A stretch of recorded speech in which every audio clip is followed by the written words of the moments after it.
नमस्कार, मी सुप्रिया. माझ्या यूट्यूब चॅनलवरती आपल्या सगळ्यांचे खूप खूप स्वागत आहे. दिवाळी विशेषमध्ये आपण आज बघणार आहोत शेव. त्यासाठी लागणारे साहित्य आहे बेसन पीठ. 1.5 वाटी बेसन पीठ चाळून घेतलेलं आहे मी. रेडीमेड बेसन पीठ आहे. तुमच्याकडे जर रेडीमेड नसेल तर तुम्ही डाळ दळून पण आणून घेऊ शकता. फक्त ते आपल्याला चाळून घ्यायचं आहे. शेव मळण्यासाठी पाणी, मीठ आणि तेल. तर मग आपण आता कृतीला सुरुवात करूया. एका मोठ्या ताटामध्ये आपल्याला हे बेसन पीठ काढून घ्यायचं आहे.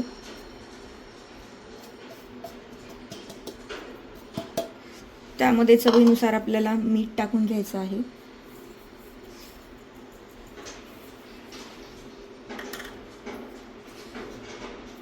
थोडं थोडं पाणी टाकून आपल्याला याला मीडियम असा गोळा बनवून घ्यायचा आहे याचा.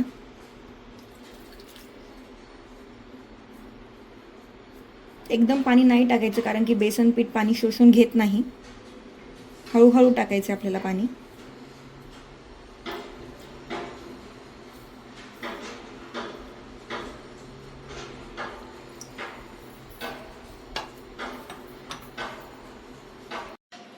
तर मी गोळा मळून घेतलेला आहे. मऊसर गोळा मळलेला आहे. खूप जाडही मळायचं नाही आहे, असं घट्ट आणि खूप पातळसुद्धा मळायचं नाही आहे आपल्याला हा.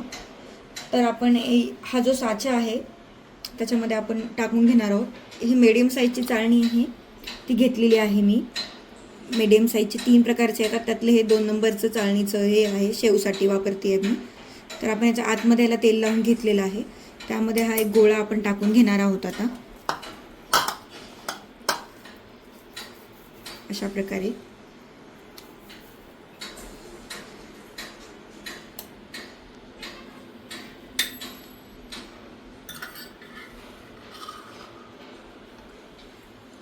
झाकण लावून घ्यायचं आपल्याला.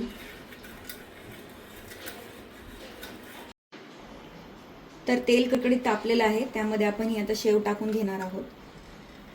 एकदम गोल अशी सोडायची आहे आपल्याला ती, जेणेकरून व्यवस्थित त्याला तळण्यासाठी जागा मिळेल.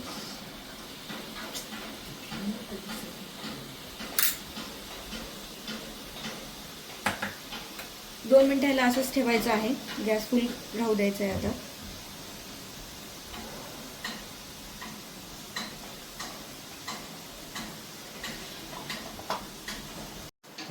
तेलाचा थोडासा फेस कमी झाल्यानंतर आपल्याला ही बाजू पलटवून घ्यायची आहे, अशा प्रकारे. गॅस मोठा ठेवायचा आहे 2 मिनिटासाठी, त्यानंतर आपण मीडियम करू शकतो.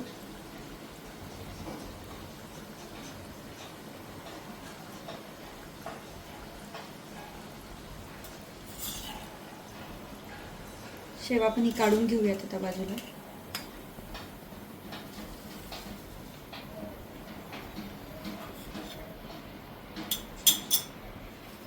अशा प्रकारे.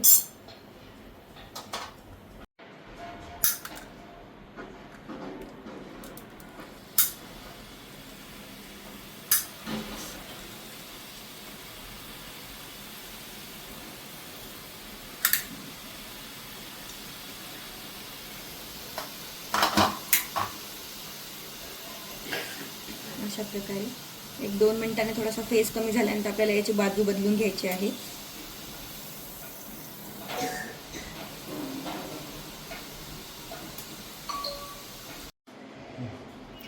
तर मी दोन्ही प्रकारच्या शेव तळून घेतलेल्या आहेत, तुम्ही बघू शकता.